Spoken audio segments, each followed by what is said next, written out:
You are making efforts to promote diversity, equity, and inclusion in your community or organization. But when you look around the room at who is making all the decisions, shaping the narrative, and implementing changes, there are very few diverse voices. If that's your situation, sit back and let this record play.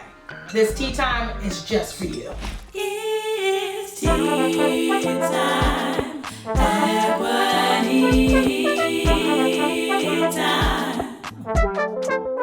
Let's get into it. Hey there, good people. It's me, Jessica Anderson, Equity Strategist and Marketing Project Manager from Education Elements, here for Tea Time, as in equity time to talk about all things racial equity in learning organizations. And this time around, we're looking at 3 reasons why your stakeholder engagement strategies are failing, or as I like to say, why you don't have diverse voices in the room.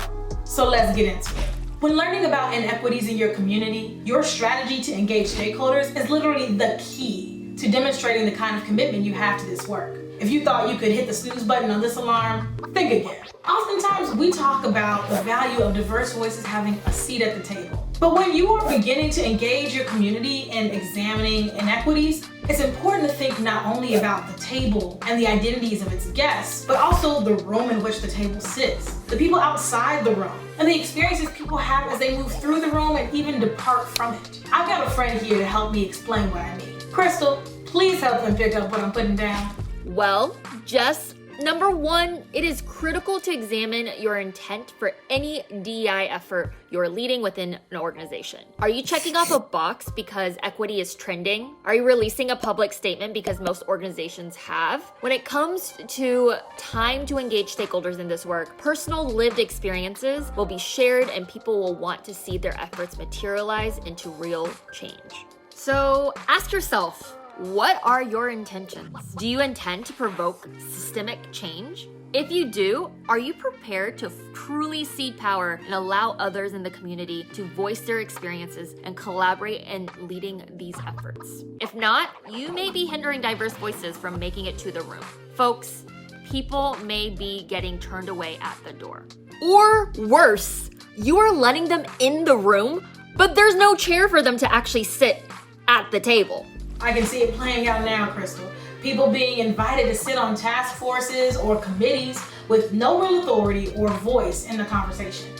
Look at your neighbor and say, neighbor, we don't need it.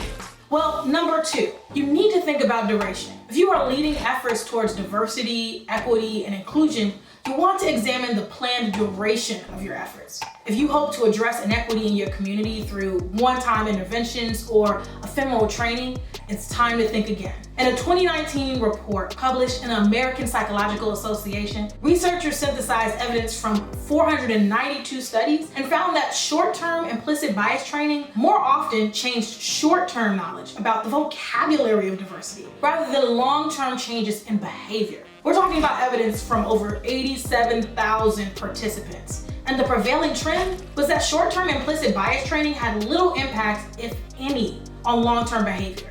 So what does that say? If you plan to offer short-term solutions, you'll detour diverse voices that are committed to long-term change. They are not simply just looking to equip the rest of the community with language to better describe the challenge. They want to address the challenge. The type and duration of your efforts say a lot about your commitment to sparking change. What does the current strategy you're employing say about your commitment?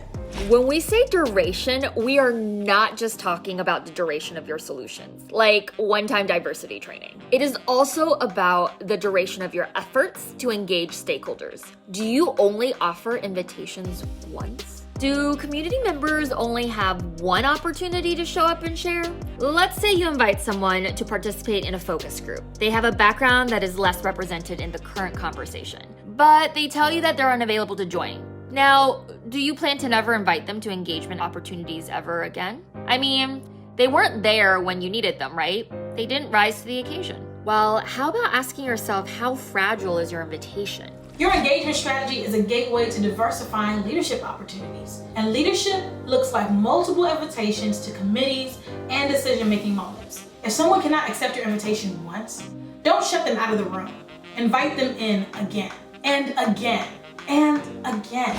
A third reason why you may not have diverse voices in the room may have to do with the rhetorical strategies you use to respond to people once they are in the room. Let's say you invite someone in to give their take on an equity challenge you are facing in the community. As they share their experience, do you minimize the impact of what they faced by always talking about the intent of those who caused harm? I know Frank well. He would never intentionally do anything to harm our students. Well, Frank may not have intended to harm anyone, but he still did.